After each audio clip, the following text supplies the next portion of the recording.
This is Michael McKeon, aka Morris Fletcher, aka Chuck McGill. You know who I am.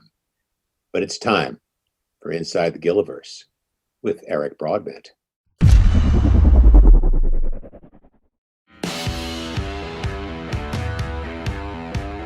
You're watching Inside the Gilliverse, talking all things Breaking Bad El Camino and Better Call Saul. Brought to you by the Royal Baubles Collection at bobbleheads.com. For all your favorite characters from the Gilliverse, shop the Royal Baubles Collection at bobbleheads.com. Also brought to you by Rode Microphones, the official microphone supplier of Inside the Gilliverse. See their entire lineup today at rode.com. Now please welcome your host, Eric Broadbent.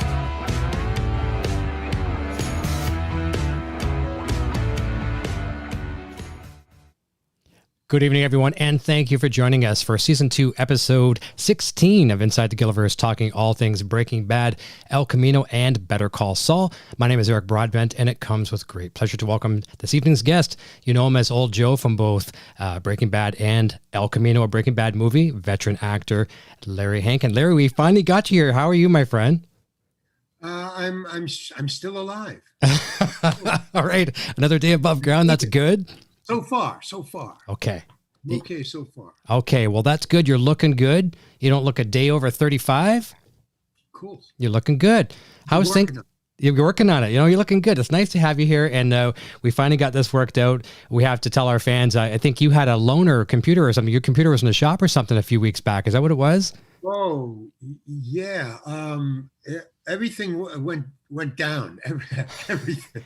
I don't think it was my computer, but all the hookups and the exterior hard drives, and I had to take it in.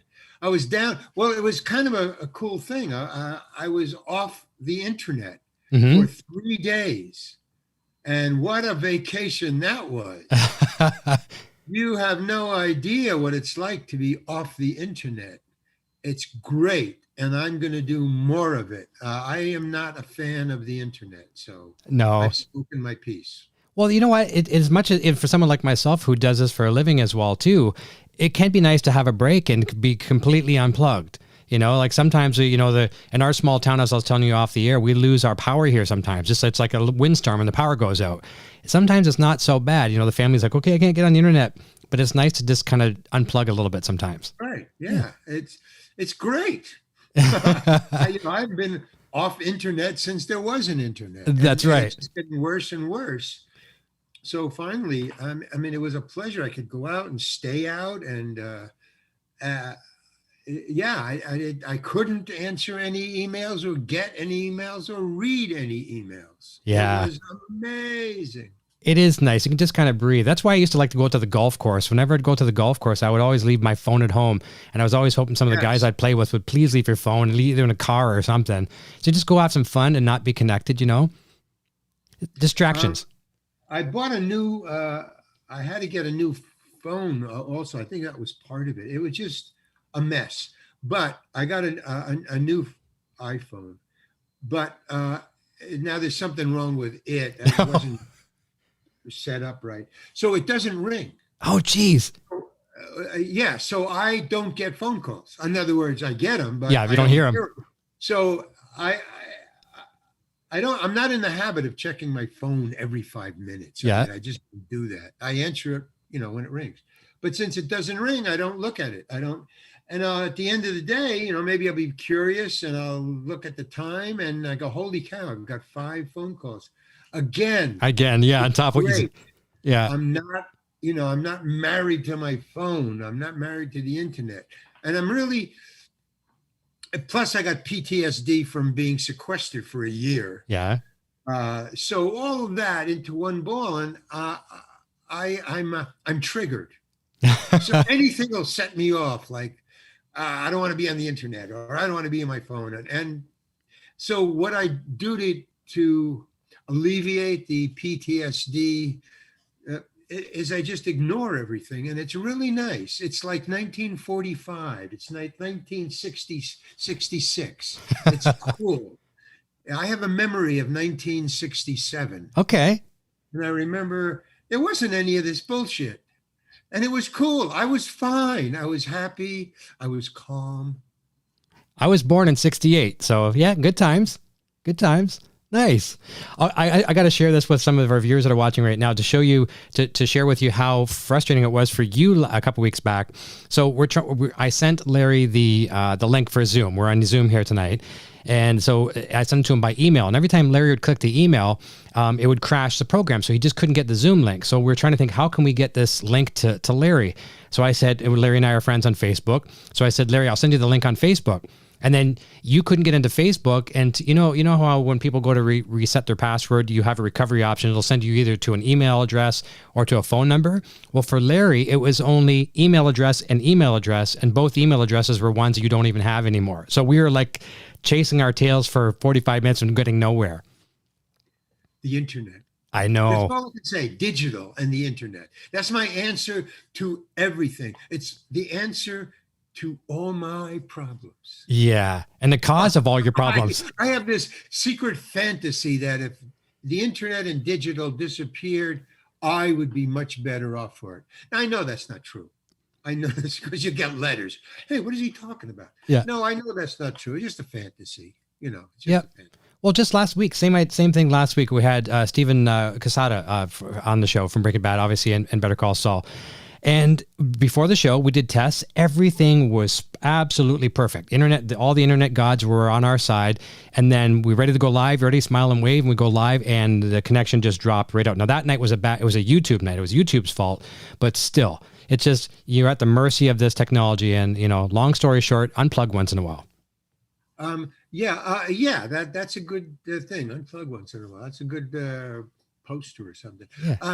Yeah. It's well, I could go on and on. I'm sure there'll be all kinds of technology we'll be talking about throughout the evening. But there's some questions coming in already. Here's one from Zoko. Says, Larry, how you approach coming back, or how did you approach coming back for El Camino, and were there any memorable moments on set working for Aaron again? Yeah, well, okay. The tie-in, is dyslexia. That's the tie-in. My complaints about the internet is not only based on everything I've said, and I want to repeat it, but I am also dyslexic. Okay. And so linear information or printed information is very hard for me to, it discombobulates me. I sometimes get it wrong. And one of the things about the internet is it gives you instructions and tap here or link that. And that just boggles my particular personal mind because of the dyslexia. So that also adds to my ranting about it. It's just me and my mind. The other thing about dyslexia, going to Vince Gilligan, is that's what I remember most, because I am dyslexic and Vince loves to write. So, and he writes great stuff, and it makes it a little easier for me to memorize because it's so good. But when I did old Joe in the episode on TV and in the movie, El Camino, yep. He wrote me. He liked me. He liked the character. He liked the way I did it. So he would write me extra words, extra lines. He write me monologues, which is cool if he gives it to me in time. In other words, if I have a week before I have to go and do the shoot, mm-hmm. then I can memorize it. But one time he just had somebody, one of the writers, write me a monologue, a full page monologue of old Joe. It was during the magnet scene? Winnebago, when I was keeping this cop out of the Winnebago. Yes. So he wrote me a big, long speech, or a writer did. But when I showed up to do the shoot, when you go into your dressing room, there's your little book of words that you have to say. Always waiting. It's any movie or any TV show, it's always the same. There's a little book on your dresser, on your dress. So I come in and there's this monologue page. I go, who wrote, Vince Gilligan liked you, so he wrote. No, man, I need a week. How long do I have? 2 hours. Oh, geez. No. So I just really flipped out. It was really weird. So I improvised it. It didn't turn out well, but they covered it magnificently. Okay. I mean, they used my improvisation to basically use it as a voiceover. So in that Winnebago scene, when I'm keeping the cop out of the Winnebago, because Aaron and Brian are in there, it was all me. That scene was supposedly all me doing my monologue, Mm-hmm. but I improvised the monologue, and they just used portions of the monologue to do a voiceover because luckily I got the gist of it. Okay, good. So, but it was interesting because I wanted to see what they would do with my improvisation, because and they didn't do the director didn't say anything. Because they don't use the improv. Say that I was going to improvise it, so he assumed I had it memorized, and he said, "You ready, Larry?" And I said, "Yeah, let's go." And I improvised the whole page, and he didn't say anything. He said, "Okay, let's do it once more." So I thought, "Wow, I had memorized it." No, I didn't. No, but he didn't say anything. He said, "Let's do it once more." And I improvised it again, and he didn't say anything. He said, "Okay, that's a wrap for Larry. Cool, great, thank you." And they drove me away, so I had no way to ask him what the hell just went on. So I had to wait 2 weeks for the show to come on the air to see what I did. And I had several friends watch it to make sure that I could test, what did you see? What, mm-hmm. And I watched it, and sure enough, I clocked it because I watched it a couple of times because of that scene. I was actually in that scene for exactly 9 seconds. That's it. It was what he did was I got to give the props to the director, because as soon as I said the second line, I had the first line memorized. Mm-hmm. Cool. But as soon as I went blah, blah, blah, blah, blah, and then the second line, and I was into the improv, he knew that this guy doesn't have it down. He's making this stuff up. But he didn't say anything, and he just said, "Let's do it again." And I improvised the same thing, didn't say a word. He said, "Go home." But what he knew was, because I figured it out after I watched it, he knew that I had the gist of it, and if I could do it again, improvise it again, I probably could hit the holes that I left the first time. Sure. Which I did. And he knew. So, and as soon as he said, "Okay, that's a wrap for Larry," I had figured out later that because he walked next to me. The second time he did it, the only thing is that he walked next to me. But I knew that. And he said, "No, I'm going to walk next to you. Do you mind?" He said to me. But he had his face in the book. I could see him. He was right over here. Because he said, "Where am I off camera? Where am I out of the shot?" Mm-hmm. And it was just, one of these things. Yep. So he said, so he's walking over here. And he had the book, and his head was buried. His face was buried in the words. And I was going, I was just making it up. And he just kept his, and then at the end, he said, "Okay, Larry's wrapped." And I figured out what he was doing the second time was he was checking for the holes. Did I cover what I didn't cover the first time? And he said I could go because I had done it. And when I listened to the TV show, the episode, I was talking, but it was all edited together as a voiceover, and he would stay on the cop and Aaron and Brian. Yep. And he cut to me whenever I hit a cogent word or sentence, that fit what was written. Mm-hmm.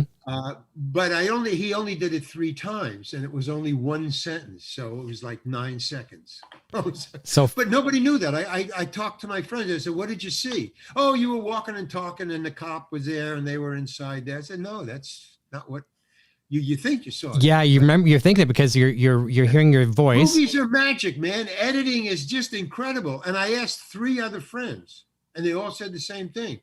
"Oh yeah, you were walking and talking, and they were there, and they were there." I said, "You didn't see that I was only on 9 seconds. You didn't see that." "No, you were just walking all the time." "Oh, okay. That's cool." You go back and watch it, and then they're like, "Oh my goodness, I was wrong." Yeah. Well, then I told them what happened, and they looked at it again when it came on again. They said, "Oh yeah, that was really clever." So the tie-in, you actually asked me about the El Camino. Yeah. So So the tie-in was that Vince hadn't written that. Basically, the director had written it. So that's why he was so knowing about where the holes were. Mm-hmm. So when I went to, Vince again wrote me a speech for the movie. Right. For Old Joe. And so, yeah, it happened again. Where because I had to walk around the car. I had to walk and talk around the car. Vince always writes me walking and talking, Old Joe. Okay. I don't talk to anybody. Yeah. I walk and talk. So basically monologues. Old Joe was monologues, two very long monologues. Well, I was walking around the car checking it, to see if there was a cop thing on it, a siren or whatever they call it. Mm-hmm. So, but this time it was Vince who was the director. And I don't know, he didn't want to fool around. So what he did was, when he saw that I was starting to go up on my lines, what he did, it was so clever and he's so cool and so knowing. He's a great director. What he said was, okay, everybody take a break. I want to talk to my cameraman. Can I have all the cameramen in TV Village? So the cinematographer, he said, I want to talk to the cinematographer. So he got the cinematographer, and they were watching rushes. They actually were. They were in the TV Village watching. But he left, and he said to me, all right, just go over your lines, Larry. He didn't say, hey, you're fucking up. He just said, go over your lines, Larry. Walk around the car, go over your lines. I got to talk to my cinematographer. So he made it okay for me, he really cool. Okay, so he goes over there.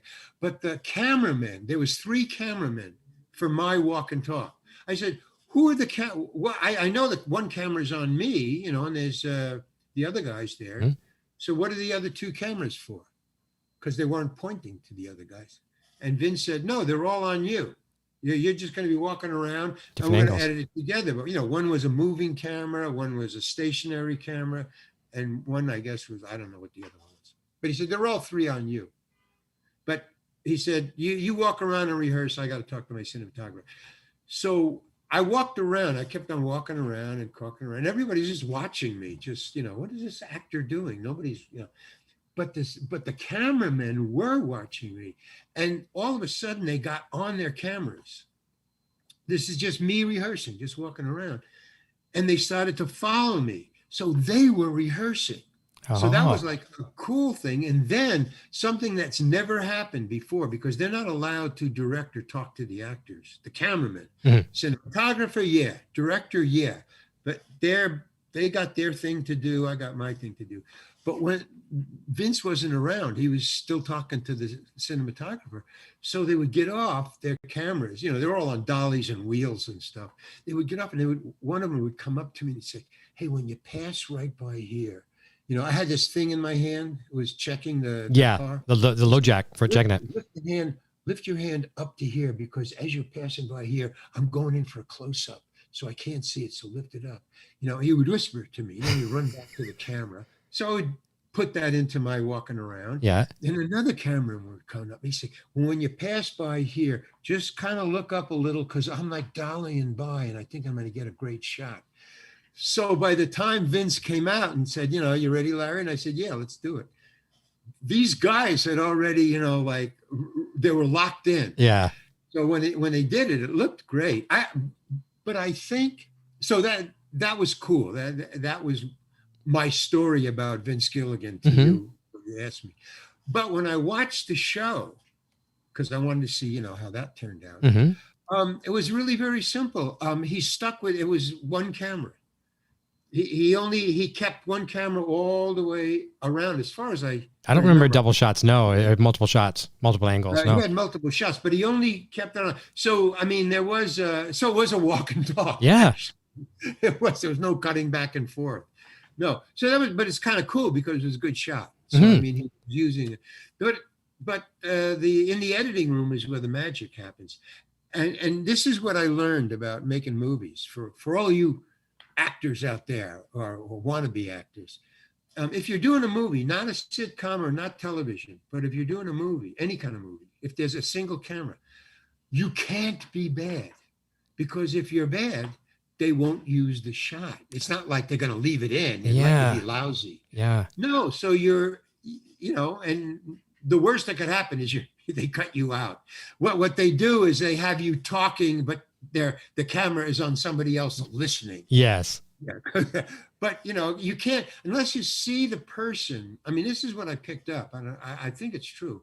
If you see the person and you see them talking and they're acting not realistically, then you're not doing a good job. They're not gonna use your thing. You're not gonna use your shot. But if they take away your acting, the visual, and they just have your voice, it sounds fine. It's the visual that becomes the reality. So what they would do, and I've had this done, and it wasn't because I forgot my lines, it was just because they wanted to cut to somebody else. But I was talking and they cut to the star. So it was an important line that had something to do with the star. So I said, like, why did you kill him? Yeah. So I say, but it was my voice saying, why, but it's on the star, the guy who killed him. Yeah. Why, So I look at all acting as a teaching mechanism. Sure. I go there to learn. I don't think I'm finished. I got this. I got this down, man. I go in and say, I'm going to learn something today. Yeah, that's good. Yeah, always learning for sure. Well, I love the fact too that it was a single shot that followed you around the El Camino there, because it did give an uneasy feeling like that's going to beep at any minute. You know what I mean? The low jack's going to go off. Well, maybe the tension. I mean, the psychological stuff as a director, I don't have a grasp on it yet. I don't have to handle. So I'm not a director yet. Yeah. But yeah, that is true. Yeah. A lot has to do with the psychology of why it's here. Mm-hmm. What they want you to feel. And Vince is a master at that. I imagine it was a nice feeling to get the call to you're going to be part of another Vince Gilligan project. Oh yeah. I mean, are you kidding? As we all worship the guy. he's the best. One of the best. Yeah. I mean, I work with a lot of, I was going to say I work with a lot of great directors. No, I haven't. But I've worked with 3 or maybe 4, and he's one of them. Nice. And they all are the same. They're really great. You can't second guess them. They know what they're doing, and they do it well. Yeah. In person on the set, they're your friend. They really are. Great directors or good, solid directors. They get a good performance out of you. I mean, there's something to be said for directors directing actors. Yeah. Well, I think it's nice too, the fact that you shared with us that you were able to improv on Breaking Bad, because for the most part, we've talked to a lot of the cast from all the shows, including El Camino as well too, the movie. There's not a lot of ad libs. It's right strict by the script. You don't want to. He writes too well. Yeah. To get off of that. No, I mean, if I could have memorized it in time, I only had 2 hours.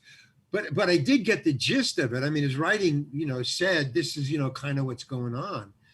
Yeah, I mean, I did understand that. No, good writers write good. Yeah, I'm a cliche person. I believe in a lot of cliches, and I think the cliche things happen for a reason would apply in this situation.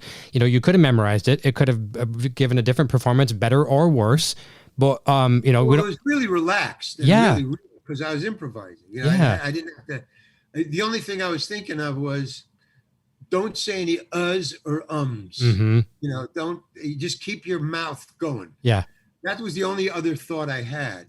But if I had difficulty, then I would, what's the next word? What's the next? Yeah. word? You either know it or you don't. Yep. There's no fooling the camera. You can't fool a camera. If you would have given those guys too much of a pause, on the ad-libbing, if you would have paused too much, they would have stopped you. They would have known or whatever, or I just didn't want to do it. No, you did the right thing. No, you did for sure. And your performance was great. We're going to talk that. Thank you. I mean, because there was another scene. In other words, I think in that show, the walk around, the walk and the talk. Yeah, there was another scene in that episode. I was so the other scene I nailed. It was great. I watched that one. It was where I was inside talking to Brian. Okay. That I had memorized because I had enough time to memorize it. But when I came out after that scene, Brian came over to me and said, nice job. And then when I watched it, because I was real, Mhm. that's the only thing I count. Are you real? That's all. Yeah. And I was real. And you nailed it. Well, we're going to talk about that episode throughout the program if we have time as well, too. A couple other things about, but that's become a fan favorite for a lot of reasons. What's a fan favorite? With the episode in Breaking Bad where they're going to destroy the RV. Oh, the Winnebago? Yeah, right. Oh, and cool. and you had a lot to do with that. Me. Yes. Yeah. I mean, I like when you're talking to when Joe's talking to Hank, he's like, well, did you see this vehicle drive in? How do you know it drives? How do you know it's not a stationary domicile home, right? Wait a minute. Who says that? Was that Joe? Joe was saying that, yeah, to Hank. Whatever. Yeah. I'll remember what I did, but I don't remember what other people. Yeah, no, you were saying basically now because Hank the cop, Hank Schrader, the DEA agent, he's trying to get inside that vehicle, and Joe is basically convincing, how do you know it's a running vehicle? It's a stationary vehicle. Right. Yeah. So it was incredible. And the second thing that becomes a fan favorite in that episode was the writers always talk about being painted into corners. Yeah, and right. they don't know, they get themselves into something, and then how do we get ourselves out of it? And there was like probably upwards of a dozen different outcomes how Walt and Jesse were going to get out of the RV. Were they going to dig a tunnel under the bottom? What were, all kinds of different things. And it turned out to be a phone call, a crank call saying that Marie was in trouble at the hospital, Hank's wife, and Hank took off, give him a time to get out. Right. Well, I don't know if I talked to Vince in person, or maybe, I don't know, I read an interview where he spoke about, and they do it on purpose, about writing themselves into a corner. He said, sometimes they do that on purpose because you have to come up with something really original to get out of the corner. And that's what they're going for, the originality, where the audience can't figure it out. That's right. And they always have to stay ahead of you got to stay ahead of the audience. And the audience is pretty sharp, especially for that show. I know. The audience is really a sharp bunch of guys and girls. They are. I learned some things every week from not only my guests like yourself, but from the people watching and our live chat we have here. I learned so many things that I didn't know, so it's great to learn and share. But we got more questions coming in. Some great questions and comments. Here's a comment from Michelle. Says Michelle loves the art, your art, and Zoko wants to see the art, and said it reminded him. My son is an aspiring artist as well too, and Karina's also mentioning that you can buy your art on T-shirts. So I'm going to put the big camera on. Talk about your art a bit. Paintings. I painted these. That's a hood in a hood in the hood. That's the name of that one. I like that. Yeah, and that one, I don't have a name for it, but it's just don't say anything or shut up. I don't know. It's just, an idiot telling you to keep quiet. I like it. I love it. Yeah. And but I got like 40 of them, and they're all on T-shirts too. I just sold one today. I sold that one today. Oh, fantastic. No, you have to ship that? Yeah. Well, he didn't get the best idea if you're buying paintings and stuff, or one of mine, is don't get it framed. Get it rolled up. Oh. To ship a frame. I think UPS won't take framed paintings. Okay. You can't ship a frame because it breaks. Right. And they know it. And they can't deal with the insurance. So what they do is all the people, I tell them when they buy my paintings to get it rolled up, and then they just put it in that tube, and it's fine. Makes much more sense. I'm glad you suggested that, because my wife and I, Sandra here, we have some old paintings, and some of them, I'm not saying how collectible they are. I'm not saying they're worth thousands and thousands of dollars, but some of them have some value. And we were thinking the same thing, like, and they do come with some nice frames, like some old, we're talking like something you see in your grandma's place, those kind of old frames. And if the frames can be kept and we just send the artwork in a tube, maybe that's our way to go. It's definitely the way to go. Yeah. Oh, that's good then. Well, thank you for the tip. Yeah, I don't, because what I was telling, and even the framer, the guys who actually makes these things, prints. They're not paintings, they're prints. He said that what he tells his other customers is ship it by rolling it up and sending it in a tube, and then have them at the point of delivery go to their own framer, because not only won't it break, but you can pick your own frame, and it's a lot cheaper than paying the price of shipping and Exactly. Yeah, though that makes not break.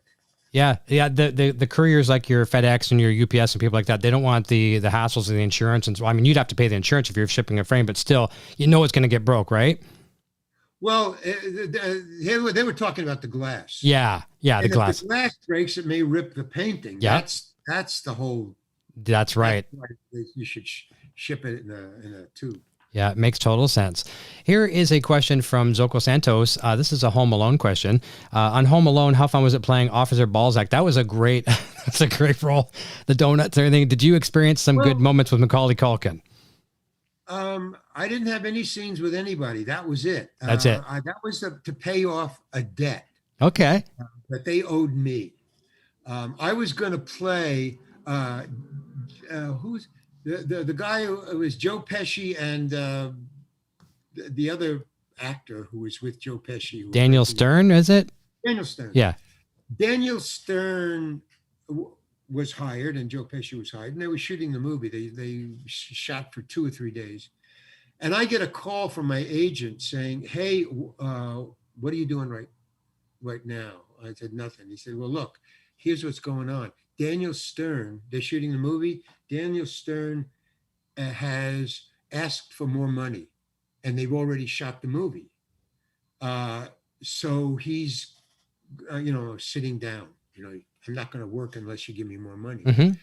And they're up against the wall. So they called my agent and said, the producers. And they said, Larry's worked for John Hughes before, and John Hughes likes Larry. So if we have to get rid of David because Daniel, because of he's asking for more money, and we don't want to pay him more money. That's it. So John Hughes suggested get Larry Hankin to replace Daniel Stern. And so that's what my agent told me. So you're going to replace Daniel Stern. I go, wow, man, are you kidding? That's incredible. He said, but you have to replace him tomorrow morning. There are negotiations with him right now as we're on the phone. They're talking to Daniel Stern and his manager. And if Daniel Stern won't budge, they're going to fire him. So that's going to happen in an hour, whatever happens on that phone call. If Daniel Stern, caves, you don't have a job. Mm-hmm. Daniel Stern, he caved a bit. If he doesn't want to, if he gets out of there, you're in it. Gotcha. But you have to start tomorrow morning. So he was telling me, pack your bags, leave. This is the exact quote. Pack your bags, leave it, or pack a bag, leave it behind the couch, and you may have to take a first-class plane flight in about 3 hours. So I didn't know why he said to put my bag behind the couch. That was the only thing I heard. Yeah. Why did I put my bag behind the couch? I know the other part.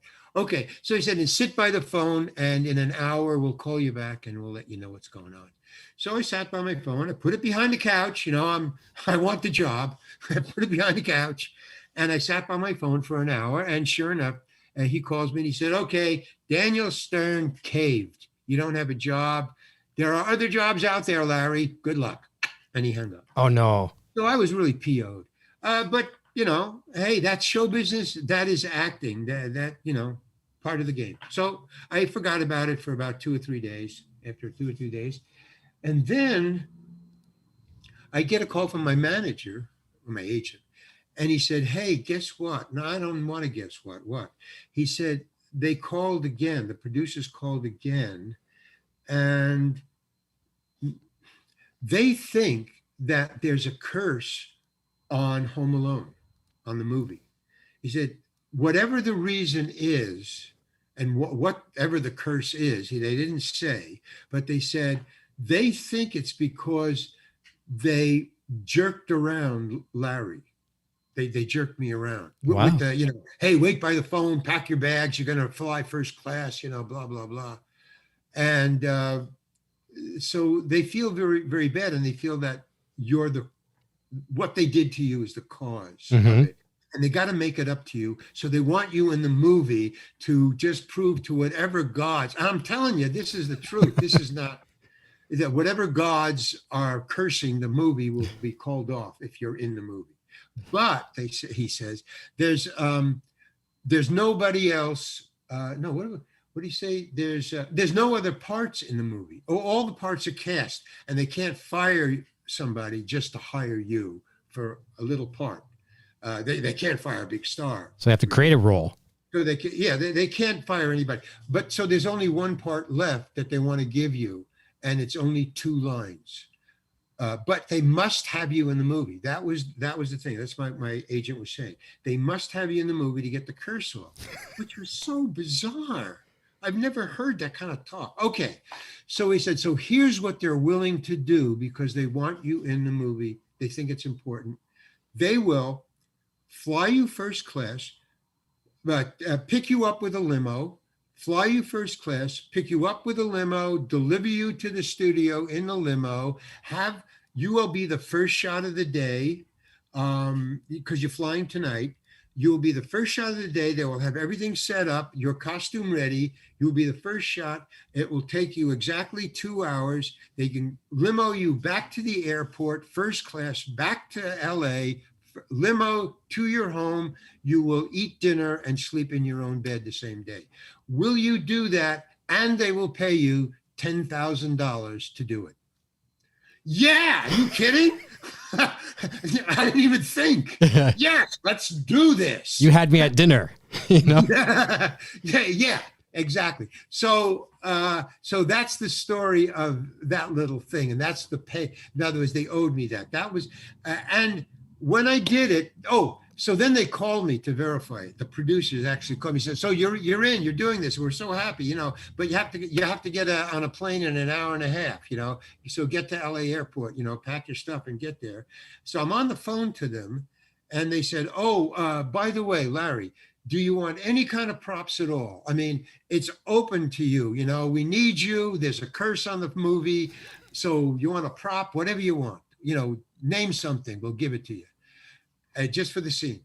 And I said, okay. And I'm thinking, what do I want? I want 1 glazed donut. So he said, really? Okay, fine. And that was it. Okay, so the limo, the airplane, the first class, the limo there, and they're waiting for me. There's a guy outside at the curb. Larry, come on, we got you. Rushed me in. Here's your costume. And come back here. They got the setup and everything. The other actress, Rose, is in I come back out, and right next to the camera is, those baker's rolling trays that have trays and trays and trays. Yes. Put like 250 breads on it. Yep. Well, right next to the camera was a rolling baker's tray full of glazed donuts, 250 glazed donuts. Oh, man. And I go, what the hell is this? I wanted one. I just wanted one. And he says, well, Larry, we may have to do a second take. Oh, wow. So did everyone have a party with donuts? And I said, this is amazing. Okay, so we do a 1 take. I eat the donut, but I do my lines. And the dolly goes off. The camera goes off the dolly in the middle of the shot. Okay, we got to do it again. Second take. See, Larry, I told you. Okay, another glazed donut. Okay. The second take, a light blew up right above, and they had these big, huge movie lights above. So the place was showered with broken glass, exploded. Oh, sure. Boom. So that we had to take a break to clean up all the glass and everything like that. I did that take, that one little thing. Hey, Rose, hyper on 2. All right, you want me to go to your house and check on your kid? Rose, hyper on 2. I did that 11 times, and 11 times, and it wasn't my fault any of the times. It was something mechanical. The camera jiggled, the lens was out of focus, the light blew, 11 times. I had to eat 11 donuts. So on the 11th time, on the 11th donut, well, about the 10th or the 9th donut, I started to think, and everybody started to think, wait a minute, the film is cursed. Sure. I was thinking that. I was like, holy cow, this has never happened 11 times. And it really, they were real. It was, it was a real jiggle or a real broken light. And you could see it on the producer's face. They were going white. What's going on? They were Yeah. just standing there going, holy cow, this is going to happen for the rest of the shoot. Yeah. So on the 11th time, the scene went all the way through, Rose Hyper on 2, cut. And then there was a silence. And then everybody broke down laughing. The crews, the people who were watching, the cameramen, everybody broke down laughing. And I go, oh, this time it's me. And now I'm the idiot. I did something idiot. So Chris Columbus comes up to me and he goes, I go, okay. He says, no, I got to show you this. Come to TV Village. And I go, no, I don't want to watch me fuck up again. Just let's do it again. I'm tired of eating donuts, man. He says, no. I want you to watch this. So I go, oh, all right, man. I don't like to watch me being an idiot. Yeah. So I go and he shows him and I see the donut drop on the phone. And I go, oh, man, all right, let's just do it again. He says, no. Perfect. That's going in the movie. You're dismissed. Get out of here. Boom. They were so happy. But everybody mentions that scene. And I'm telling you right now, that donut, that piece of donut is more famous than I am. Isn't that something? Because of this curse. Everybody asked me about that. How did you work that out? Did you plan that? How was that a CGI? Yeah. How did that get there? That's all they want to know. Happy accident. A happy accident. And it was capturing lightning in a bottle. As they Right. say. Right. And try to do that again, right? But a lot of that stuff happens to me with these small parts. They're Mhm. memorable. For some reason, everybody says, yeah, that's one of my favorite. Like I did, Friends, Mr. Heckles. Yes. Yeah, Mr. Heckles. It's weird, but I love doing small parts because of that. Yeah. Because you can really go for it. Because who cares? No pressure. I mean, there's no pressure. And if you fuck up, they'll just do it again. It doesn't cost them anything. It's like 2 minutes. So and I always come up with, because I was with Second City and the committee, I was with all these funny people. Mhm. It's like, if you give me something small that I can deal with, I'll come up with something funny. But it's the big parts that you got to get serious about. That's right. Well, I've always found with your work too, even with the smaller roles and even the bigger roles as well too, you are like a chameleon. You really fit in seamlessly. You never, you have a good knack at that. A what? Like a chameleon. You blend into a knack attack? No, you have a knack at it. Like you have a knack. Yeah, you have I did a film short for a friend last night. And I had to play schizophrenic. Okay. Which I love. It wasn't in the script. I mean, I couldn't. I called him. I called the writer director. I said, there's no there here. It's just a bunch of words because it's such a small part. It's just like 2 hours of shooting. Mm-hmm. I think I had like 15 lines, and I was talking to somebody, so it's cool. But it was just like an ordinary homeless guy. Hey, okay. Give me some money. Oh, please, can I have some more money? I'm really hungry. Yeah. For 12 lines. And I thought, well, as long as it's a homeless guy, I could make something out of it. I'll be schizophrenic. They're schizophrenic. They're all kinds of things, homeless people. So I thought I'll be schizophrenic. I'll just read every line in a different character. Oh, that's cool. I thought it was clever. Yeah. But, if the director said, no, don't do that, right. I won't do it, but it's fine. So I did it. And he said, no. I said, was that okay? He said, no, that's great. And he started pushing me towards it. He said, no, that's the point that I'm making is after it was all over and I was going to go home, we were shooting outside in somebody's driveway. And I had ridden my bike there because it was right around where I was living, which is why I parked. Because, I'd just go out of my house, go down, do a couple of lines, come back, So, but I rode my bike. So my bike was hidden in some place so it wouldn't be robbed. I didn't know where it was because somebody else took it. Hey, let me hide your bike for you. Okay, cool. Blah, blah, blah. Okay, so now I'm finished. And there was one actor, young actor, who was watching me.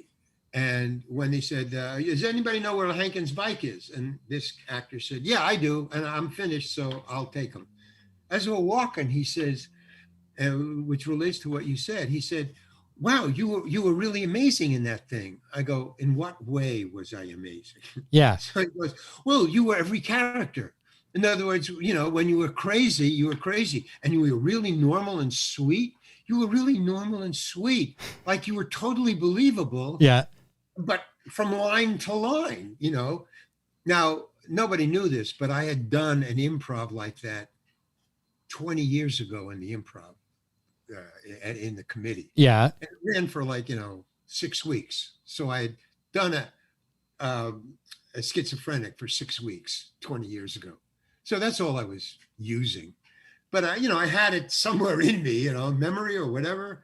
But it agrees to what you were saying, that somehow I didn't think I was real or not real. I was just being schizophrenic. But what they were reading was, oh, I was so real in that one, and then that one, and then that one, and that one. I was just having fun. Yeah. What I told the kid, I said, well, what was your preparation?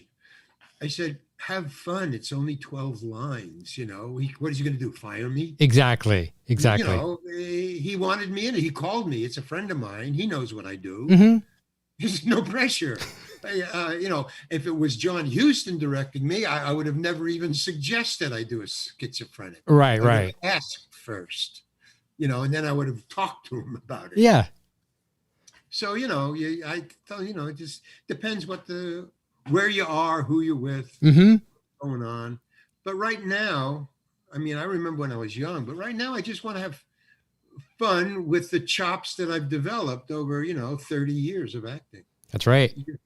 Yeah. Finally have fun with it. You're serious, Here in Canada, we say throwing spaghetti at the wall and seeing what sticks. Well, you're throwing a lot of spaghetti at the wall over the years, and you're seeing what sticks. I think most of the stars, because the kid had said, oh, that's like, and who is it? Some famous actor he had acted with and asked the same question. And he said, the actor, the star, had just been given a speech right before going in front of the camera.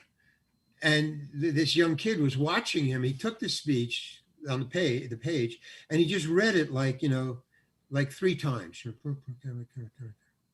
Okay, cool. All right, let's go. And he went into the scene and did it. Boom. And he said, that was so amazing. So he went up to the star and he said, how did you do that, man? Absorb those lines so quickly. 5 minutes, you read it 3 times and you had it down. And the star said, well, if you've been acting as long as I have, he said, what you do is you have fun and you base your character on 40 years of doing it, seriously. Okay. So have fun, but get the 40 years. Yes. That's good advice. Good advice. Yeah, it sounds right to me. I like it. We got about 10 minutes left here, and I've got about 4 questions left. We're going to we got about 2 or 3 questions, and we're going to do our 4 audio questions that we have from our members. This is someone reminded us about this. Who reminded us about this? Zoko wanted me to ask this. We do this. Tom Schnauz, probably know Tom from working on Breaking Bad. Tom's one of the writers, and he was actually the co-host here for about 10 episodes. He's coming back. He's written some great episodes in Better Call Saul and Breaking Bad. He started this thing. So Gilliverse, this Gilliverse thing that we talk about is this imaginary place where it contains everything that Vince Gilligan has done as far as Breaking Bad, El Camino, and Better Call Saul. All right. So it's a place in space. We take off every Friday night. We go to this place in space, and it has a distinct smell. Now, there is a right answer, and we always like to ask our guests what it smells like in the Gilliverse. So it smells like this and this. What would be your guess if we go there right now? What does it smell like in the Gilliverse? 2 things. Wow. I would say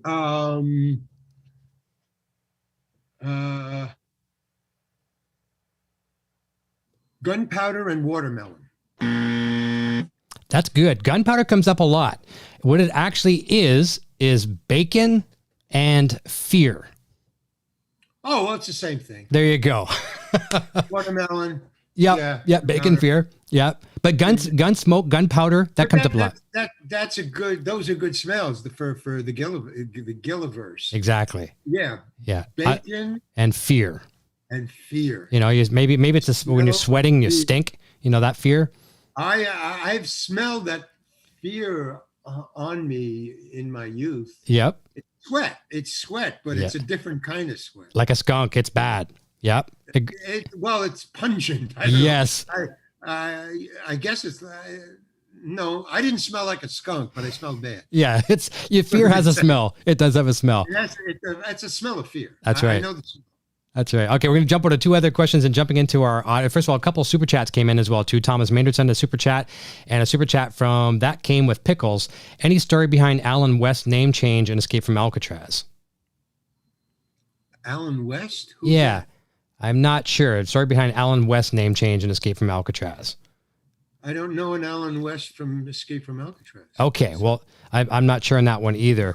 So here's a question from Cinema Dave. How would you compare, you're talking about working with Vince Gilligan, and every director has their own thing and their own specialties, but he's saying, how would you compare directors Dan Siegel with Vince Gilligan? Dan Siegel? You mean the guy who directed Escape from Alcatraz? I believe so. That's not. It's something Siegel. I don't know. Okay. Well, the director,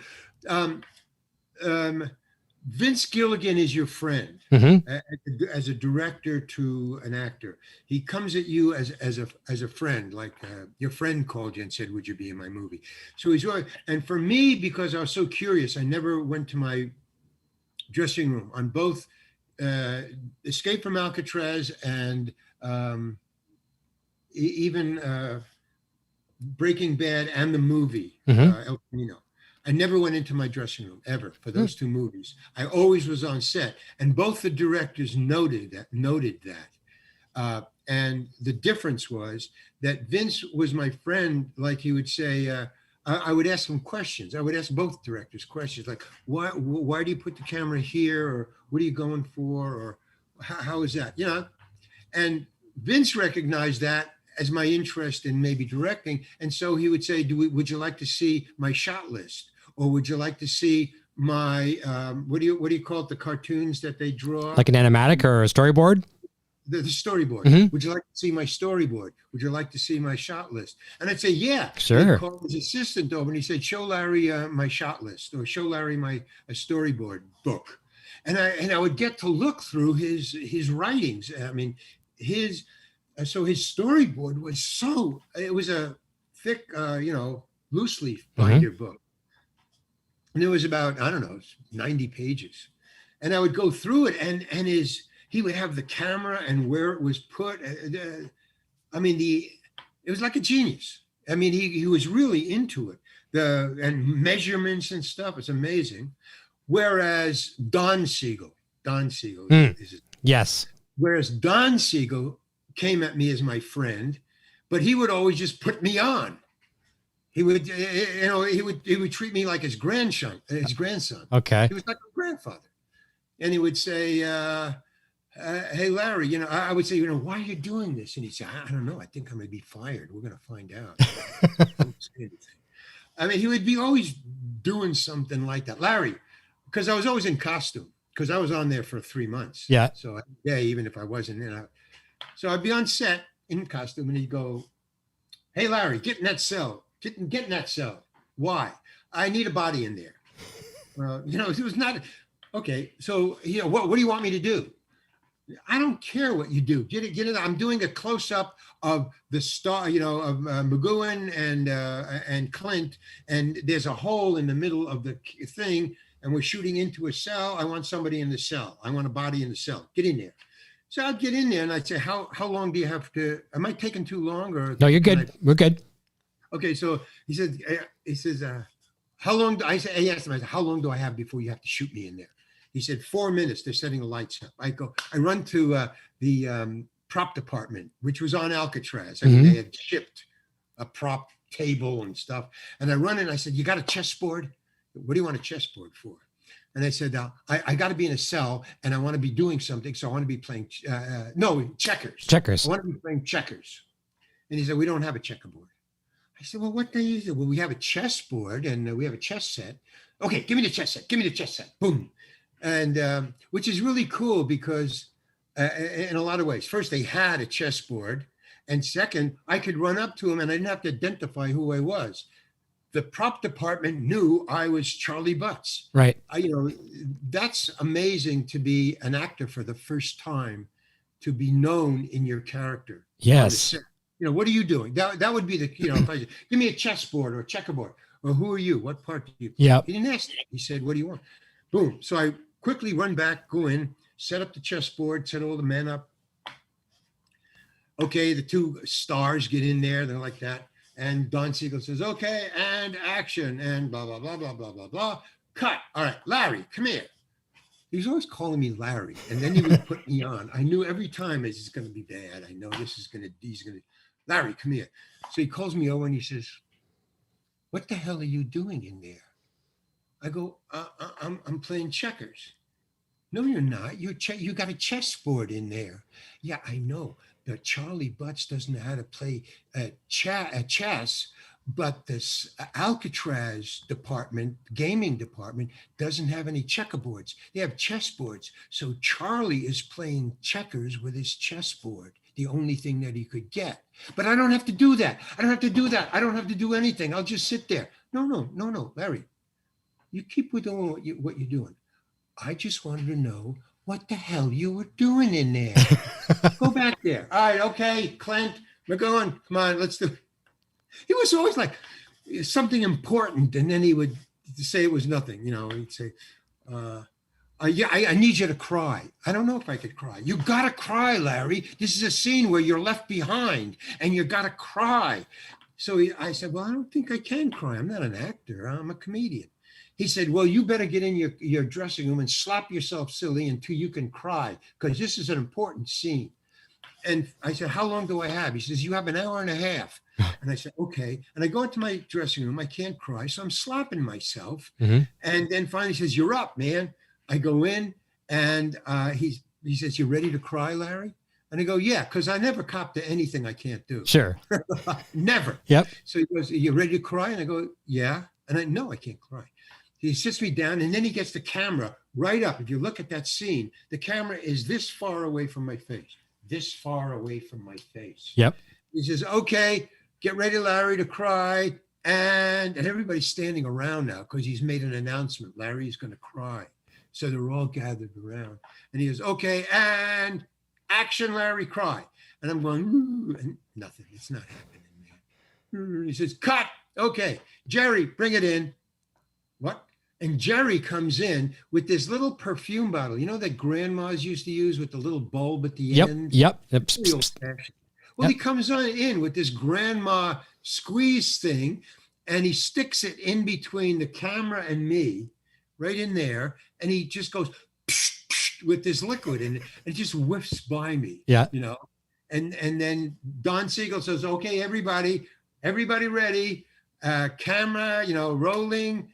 And all of a sudden, my eyes start to tear up, and I go, and I'm crying like crazy. And he says, cut, Larry, that was brilliant. And I said, what was in there? He says, wintergreen, it makes people cry. We use it in all the crying scenes in movies. Oh, wow. He knew that when he told me, I got to cry. You got to cry, Larry. In other words, that's the difference. Yeah. Vince never do that. That's hilarious. That's all Don Siegel did with me is he put me on day after day after day. But he got a great performance out of me. That's one of my favorite performances. Well, it's fantastic. And he had a little bit of fun with you too. Relaxed, man. Yeah. I was so relaxed. I was the guy. Well, I pretended that,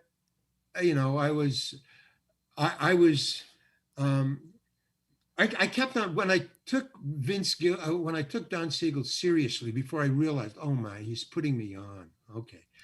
I thought, oh, I'm in the barrel. Everybody, and when other people started to see me, him kidding me, putting me on, they started to put me on. That I didn't like. Mm-hmm. So I said to myself, I got to get out of the barrel. I mean, now everybody is starting to do it, and I'll take it from him, but not from the. So I did something to stop it. I don't know what the hell I did. It's a long story. But It's beautiful. No, it's a beautiful share, though, for sure. Two differences. One puts me on. One was my friend. There you go. There you go. Last question coming in from the chat there. I got to get through 4 audio questions as quickly as possible. This is from Robin Salazar. Says, how was it working on set with Lucille Ball and Henry Fonda? Yours, mine, and ours. It was not good. Henry Fonda was afraid of Lucille Ball, and never spoke. Oh. I was there all day. He never spoke. Every time there was a cut, he would just move to the wall and just stand there. Really? It was ready. And then they would say, ready for you, Mr. Fonda. And he would go into the scene. She was not a nice lady. Oh. to say it nicely. Okay. What she did was she said to me, because you couldn't get near her. So you couldn't get near either one of them. What happens is every time the director said cut, 4 women would gather around her. One would start doing her hair, one would fix her lips, and the other would fix her makeup, and the other would start doing her costume, and they would be around her, and you couldn't get in. And she just stood there, being done. Yeah. And then one time during the day, because I was bagging the groceries, so that was the scene I was in. So she called me, she lifted her head above the 4 ladies, and she said, a bag boy, you. He was talking to me. Bag boy, you. I go, yeah, come here. And she would call me over there, and she said to me, you're a very fine actor, but if you stand in my light one more time, you're not going to be around here for long. Wow. That was it. So that's Henry Fonda. That's Lucille Ball. Okay. I was in a baseball game with Lucille Ball for the show league, the Broadway show league. She happened to be on Broadway, and I happened to be on Broadway in the committee thing. So we played in the league, and I played on her team. And when she got up to bat, man, the words that came out of her mouth was like a Taiwanese sailor. Ooh. She had this this laugh, this liquor laugh. It came from her bowels. I mean, it was a great laugh. Yeah. I'm not saying it was bad. It was like she really thought something was funny. She gave it to you, the laugh. But she cursed like a sailor, man. Isn't that something? I would have never known. You don't want to get on the wrong side of Lucille Ball. I can imagine. I know my mom loved her very much. So we had a super chat come in from Andrea, and we're going to take it off with, we're going to start with her question. This is an audio question. Andrea is from Germany. So thank you, Andrea, on that. So here's her, I think her question is more of a comment. So I'm going to play it for you. Okay. Okay. Hello, Larry. It's Andrea. I don't have much time to tell you everything I wanted to. I can't list all the great roles you've had and all the happy moments you've given to your fans, but I bet you could. I simply thank you from me and on behalf of your fans all over the world. You always give the little things that special something, and I'm excited for May 27. Dear greetings from Germany. Oh. May 27th? May 20th, that's the Friends thing. That's the Friends reunion. Right. Yeah, I saw that on Instagram posted. Heckles will be on there, but only for 2 seconds. Yeah. He comes on, says 2 words. And gone. I think it says a sentence, and then he's off. It's like, so don't go to the bathroom because you're going to miss me. Don't blink. That's right. Don't blink, right. And the real LarryHankin.com. That's where you get those. Perfect. Yep. We've got links all. Real Larry Hankin. Not Larry Hankin because somebody stole that and holding it for ransom. Cyber Squatters. LarryHankin.com. Cyber Squatters. Here's a comment from Josh Gordon. We've got 2 more after Josh's, and we'll say goodnight to everybody. Here's from Josh.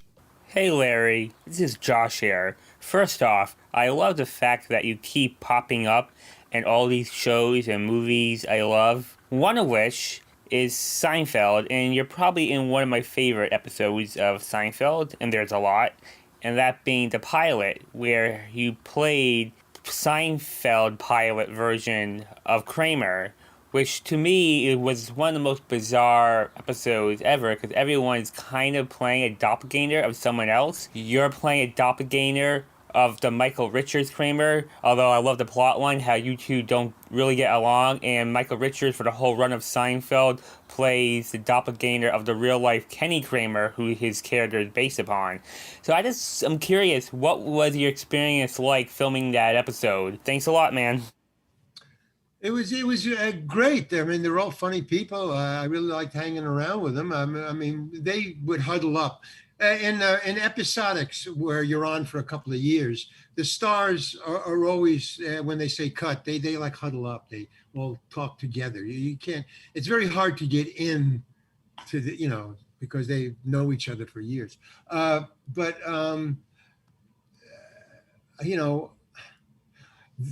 the secret to that character was, one, it was written very well, and Larry David is a great writer.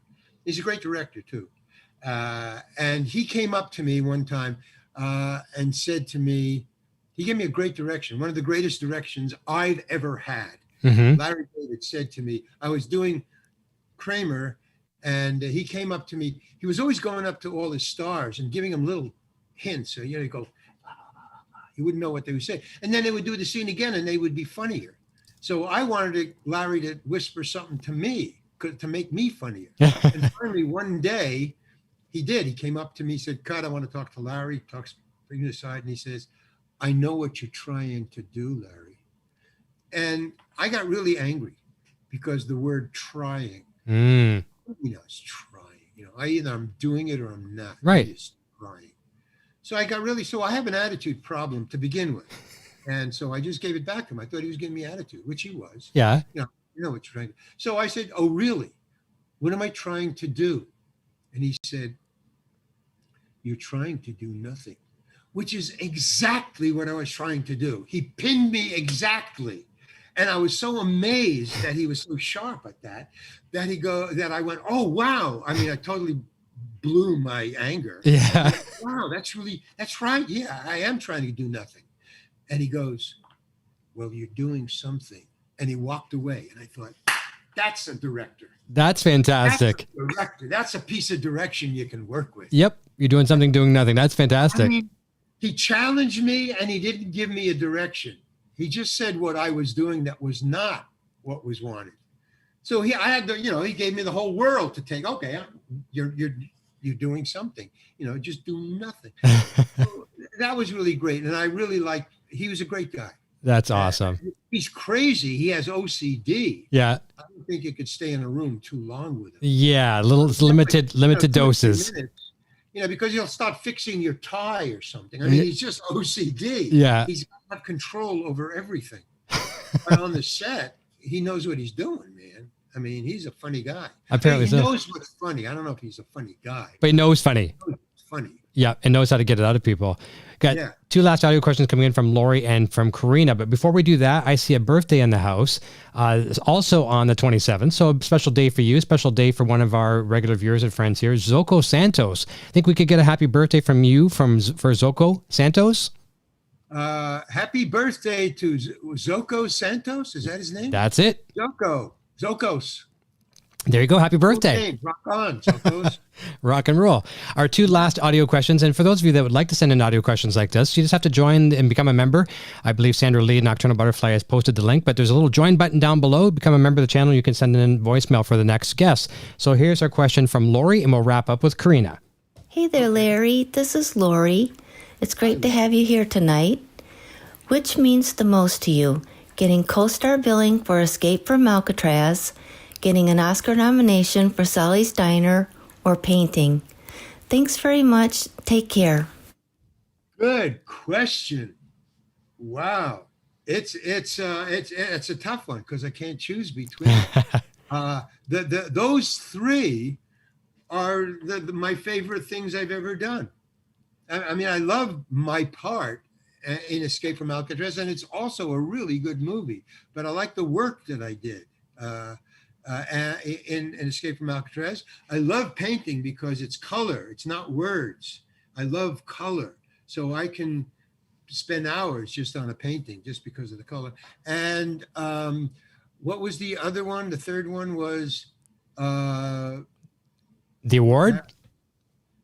For Sally's Diner. Yes. And I just love the fact that everybody said nobody wants to see a homeless person and don't do it, and it's not good. And I got an Academy Award nomination. So for all you people. I love it.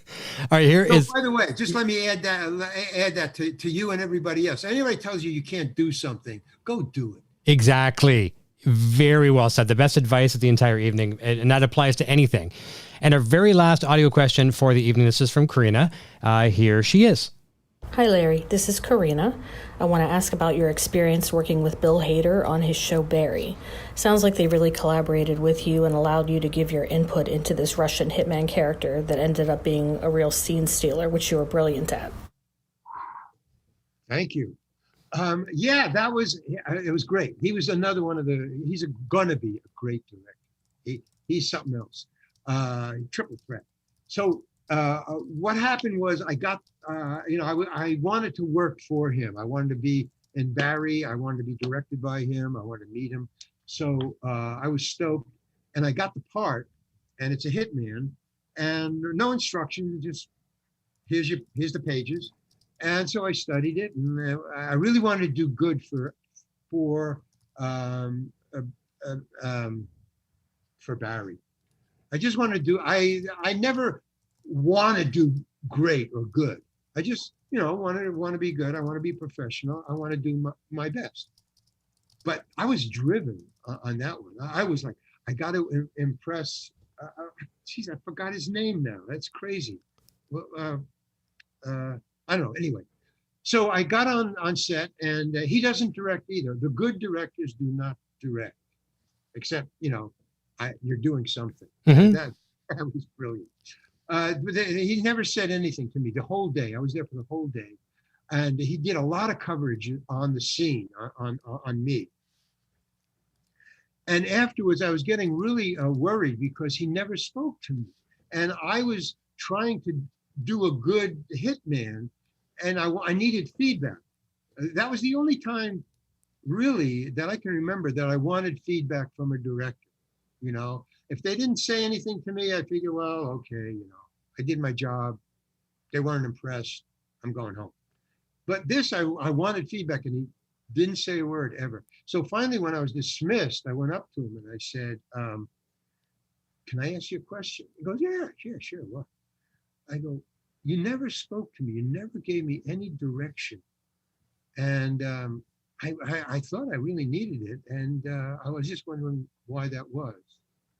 And he said, well, truthfully, Larry, me and my partner, and his partner was there. He's on the set with his partner, his writing partner all the time. He said, me and my partner didn't write it the way you're doing it.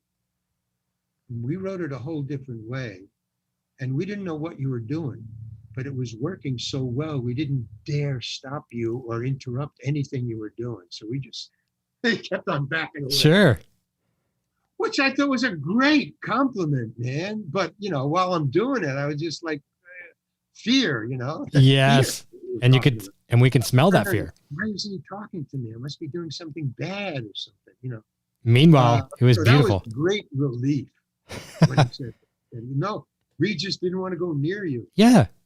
Everything's working. So they wrote it as a comedy. They wrote the scene, and I was doing it as like really serious. Because I wanted to jump at the fact that he was something really serious that I'm never handed. Everybody wants me to be kind of funny. Yeah. And well, I can sink my teeth into this one, as long as he's going to guide me. And then he wasn't guiding me. No, and you just went off. But it was a good job. I mean, I watched it, Mm-hmm. I thought I did what I wanted to do, but the fact that he said that they didn't write it that way kind of. Yeah. Yeah, kind of like, okay, what did they do wrong? That's why you get good actors. I mean, John Huston told me that. Mm-hmm. I did Annie with him. And he said, 80% of directing is, casting the right people. I agree on that. So. Yeah, and look at the casting directors we have in Breaking Bad. Agreed. There's a nice compliment from the plain cheeseburger that came with pickles. Gave us some nice compliments on the show and says, wonder if he has any behind the scenes info on Adam Sandler from Billy Madison. I loved your role in that. Was there any fun stories behind the scenes? We'll wrap up with that. Adam. One funny story from Adam Sandler. He's a prankster, and I don't like pranksters. Uh-oh. And as opposed to putting me on, Don Siegel put me on. Mm-hmm. So he pulled pranks. Like I have a 6:00 call on Adam's movie. Yeah. And I would get a phone call, I'm in a hotel. I get a phone call at 4 a.m. Hi, Larry. And it's one of his girlfriends, not his girlfriend, a girlfriend. Mm-hmm. "Hi, Larry, can I come up to see you right now?" And then I would hear him laughing in the background. I said, tell Adam to go F himself. I actually used the word. Okay. I tell Adam and I didn't get along with him at all after that. I mean, he pulled another prank that I didn't think was that funny either. Like that laugh that I do when he was introducing me to his girlfriend, I didn't want to do it. And I told him I didn't want to do it. He said, "I hear you do a funny laugh." And I said, "I do, but I don't do it anymore because I did it in high school. It's a childish thing." Oh. And he goes, "No, I think I hear it's funny." I don't know where he heard that. I mean, I did it when I was in high school. Yeah. So I don't know where he found that out. But he said, "Why don't you do it?" And I said, "No." And he was interrupting my lunch. So I said, if I do it for you, will you leave me alone so I can eat my lunch? I mean, I had it with him. Yeah. By then. He said, "Okay." So I did. I did it. And I did the whole thing. In the movie, I didn't do the whole thing because it's really stupid and I just won't do it. But I did half of it because in the middle of I said I wouldn't do it. He said, "Do it in the scene." I said, "I'm not going to do it." He said, okay, fine. So in the middle of the scene, he just ad-libbed. He said, "Hey, Carl. Hey, Carl, why don't you do that laugh for Adele," or whatever his name was. "Why don't you do that laugh?" And I knew the camera was running and I was on the spot and I didn't, it's not my movie, it's his movie. Yeah. So I thought, well, I'll do it once, but I'm not doing a second take on this. But I was just flummoxed. I was flustered. I didn't know what to do. So I did it. Yeah. I did half of it. I did a ha. Whatever you see, it's half of what it really was. And everybody talks about that. That's like the donut on the phone. Exactly. Hey, do that laugh for us, Larry. Oh, come on. Oh, man. Yeah. So I don't like Adam. Now, I got to say this about Adam. He's a very fine actor. Have you seen Uncut Gems? Oh, geez, fantastic. I got to give it to him. He's a good actor. Mm-hmm. I just wouldn't act with him. No. That's all. But must be a great guy to be friends with. Mm-hmm. Because he uses all his friends. There's nobody in any of his movies that's not his friends, that are the extras. He'll get a star and all his friends. But I'll take a pass. There you go. He's king of Hollywood. He can get any movie made he wants. Anything. Yeah. He's the funniest. He's not the funniest, but he is the funny man in Hollywood.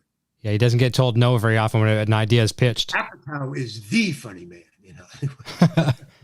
Well, listen, this has been fantastic. The fans got some bonus time this evening, which is great because it's nice. They waited a little longer to see you anyways because we didn't have the connection there a couple weeks back.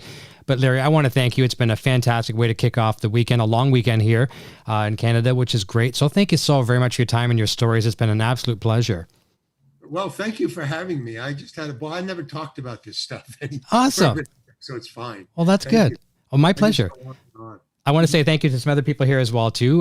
We couldn't do this show without these great people, especially my better half, Sandra Lee. She's our executive producer of the show. So thank you to Sandra. And sadly, Sandra and I, we have to be moving here soon. So we're going to be moving the studio and the house and all that. We're not moving the house. We're just moving out of the house.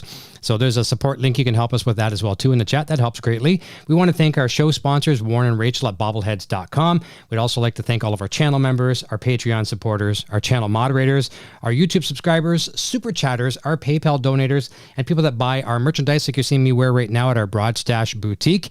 And if this is your first time checking out our channel here, please consider hitting that subscribe button down below. We will work just as hard to keep you as a subscriber as we did to get you. Tune in next Friday. Larry, you and I talked about editing and how important the editing role is. Coming over from Better Call Saul, we've got award-winning editor Chris McCaleb. He'll be joining us at 9 p.m. Eastern, 6 p.m. Pacific. He's got some great editing behind great episodes behind his name. And if you're looking to see us on the social media, sometimes we need that unplugged. But anyways, if you want to follow us on Instagram and Facebook, follow us at Inside the Gilliverse. And Larry, don't go away. I'll say goodbye to you off the air. Everyone have a fantastic and safe weekend. We'll look forward to seeing you right here next week, next Friday on Inside the Gilliverse. And until then, cheers.